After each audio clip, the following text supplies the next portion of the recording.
সুমাইয়া খাতুন আমার সাথে মোহাম্মদ আরাফাত হোসেনের 3 বছর ধরে রিলেশন আছে। এর সম্পর্কের কারণে আমার সাথে 3 বছর ধরে শারীরিক ও মানসিক সম্পর্ক করে নিয়েছে।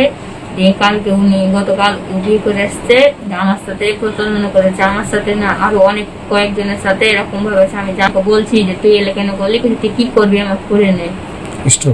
আমার কাছ থেকে ওই অনেক টাকা নিয়ে গেছে, আমাকে বিয়ে করবে এই জন্য আশ্বাস দিয়েছে যে বলো আমাকে এই টাকাটা ওই টাকাটাও। আমাকে আর আমার কাছ থেকে নিয়ে গেছে, আমাদের অনেক গয়না টয়না নিয়েছে। বিদেশ যাবো বলে 1-1.5 লাখ টাকা নিয়েছে আমাদের কাছ থেকে, পাসপোর্ট করবে তার জন্য, আর বিয়ে করবে তার জন্য আমাকে কিডল্যান্ডস পার্ক, বাণিজ্য মেলা এগুলো ঘুরতে যায়। আমার সাথে শারীরিক সম্পর্ক করেছে।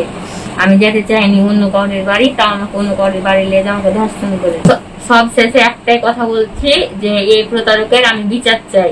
এরকম প্রতারক যেন সমাজে না থাকে, আর আমার করেছে পরে আবার কারো করতে পারে। আমার মেয়ে খাওয়া দাওয়া করছে না, শুধু চিন্তা ভাবনা অন্য, মানে ফাঁসি দেবো, বিষ খাবো, মানে আত্মহত্যার চিন্তা ভাবনা শুধু। তাকে অনেক বুঝাচ্ছি, তাও বুঝতে চাইছে না। আমরা শাস্তি চাই। একটা ছোট মেয়েকে এভাবে অবহেলা করে, ছোট মেয়েকে বুঝিয়ে একবার যে এগুলা করেছে, আমি বিচার চাই।